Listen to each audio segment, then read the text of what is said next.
नवरात्रि से पहले माता वैष्णो देवी के भक्तों को एक झटका लगा है। जम्मू कश्मीर में माता वैष्णो की यात्रा एक बार फिर रोकी गई है। ट्रैक पर लगातार तेज बारिश के बाद यात्रा को स्थगित किया गया। भारी बारिश, भूस्खलन के खतरे के कारण ये फैसला लिया गया है। आए दिन हमने देखा किस तरीके से माता वैष्णो देवी की यात्रा को रोकना पड़ रहा है, क्योंकि बारिश का सिलसिला लगातार जारी है।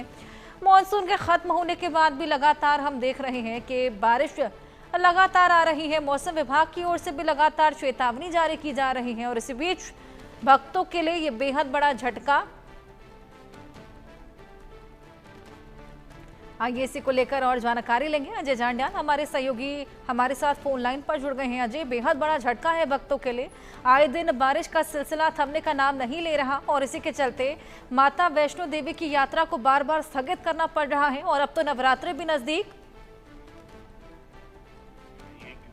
लगातार 26 तारीख के बाद जब वहाँ पे भूस्खलन हुआ था और 34 लोगों की मौत हुई, तब से यात्रा को जो है वो स्थगित रखा गया था और 2 दिन पहले ही एक आदेश जारी किया गया जिसमें कहा गया कि इतवार से यानी कि आज जो है वो यात्रा शुरू होगी, जिसको लेकर भक्तों में काफी उत्साह था, क्योंकि काफी समय से लोग जो है वो दर्शन करने नहीं जा पा रहे थे।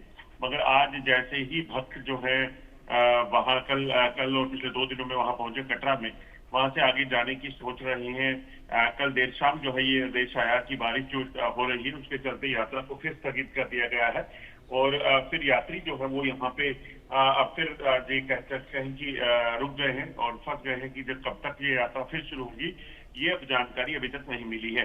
तो यकीनन कहीं ना कहीं लोगों को काफी निराशा एक बार फिर से हाथ लगी है, मगर श्राइन बोर्ड जो है वो किसी तरह की लापरवाही नहीं करना चाहता और इसीलिए यात्रा को अभी स्थगित रखा गया है अगले आदेश तक, जब तक कि मौसम सुधर नहीं जाता। बिल्कुल। और मौसम विभाग के द्वारा क्या कहना है अजय, कब तक ये मौसम सुधरता हुआ नजर आएगा? क्या नवरात्रि से पहले यहाँ पर भक्तों को ये खुशखबरी मिल पाएगी? देखिए, श्राइन बोर्ड का कहना है कि मौसम विभाग ने अभी अगले कुछ दिनों तक बारिश का अनुमान जताया है। तो ऐसे में ये कहा जा सकता है कि जब तक मौसम पूरी तरह साफ नहीं होगा तब तक वहाँ यात्रा को शुरू करना ठीक नहीं है, क्योंकि पहले ही जो यात्रा है उसमें काफी नुकसान हो चुका है। 34 लोगों की मौत हो गई थी जब ये 26 तारीख को वहां पर लैंडस्लाइड हुआ था।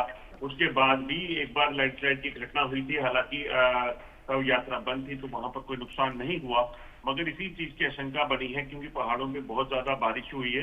तो ऐसे में वहां पर अगर पहाड़ लूज हो गए हैं उसमें खिसकते हैं तो फिर बिल्कुल वाकई अजय, इस बार मानसून की वजह से खासा कुदरत का प्रकोप देखने को मिला और लोगों को भी खासा परेशानियां। अब देखना होगा कब तक वापस से इस यात्रा को चलाया जाता है। बहुत शुक्रिया तमाम